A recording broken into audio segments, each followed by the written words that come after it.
Yogi Adityanath operation सिंदूर के समय इनको होना चाहिए था। बुलडोजर लेके जाते।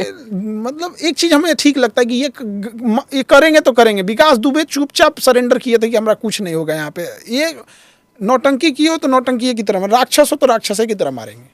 ये चीज सही लगता है। स्टेट वो बोले ना कि मछली की आंख नहीं, पूरा मछली उड़ाएंगे हम।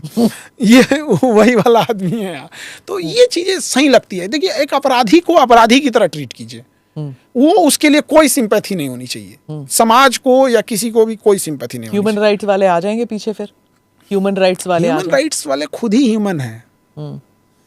तब उनको जब उनके ऊपर कुछ पड़ेगा। देखिए, ये चीजें नहीं, आप किसी ह्यूमन राइट्स वालों को समझना चाहिए कि ह्यूमन राइट्स मतलब होना चाहिए कि एक ऐसा ह्यूमन राइट्स में भी होना चाहिए कि ये अपराध कोई कर दे तो उसमें ह्यूमन राइट नहीं होना चाहिए। अब किसी लड़की के ऊपर आप एसिड फेंक दीजिए, अब ह्यूमन राइट्स वाला का ये भी तो एक इंसान है। तो एक ह्यूमन राइट्स में एक क्राइटेरिया होनी चाहिए कि ये rarest of the rare matter है, आप ह्यूमन राइट भी इंटरफेयर नहीं कर सकते। पर योगी जी के बारे में ये भी कहा जाता है कि वो कट्टर हैं, धर्मनिरपेक्षता जो है वो। चुनाव जीतने के लिए सबकी अलग अलग स्ट्रेटजी होती है। अब आप बताइए कि कोई शाकाहारी है, कोई मांसाहारी है, सबका अपना अपना होता है। उसी तरह कोई चुनाव जीतने के लिए अब हमारे यहाँ बिहार में तेजस्वी यादव का है कि हम रोजगार देते हैं, तो अपना है, उनको वहीं से होता है। नीतीश कुमार कहते हैं कि हमने सुशासन लाया, हमने सड़क लाया।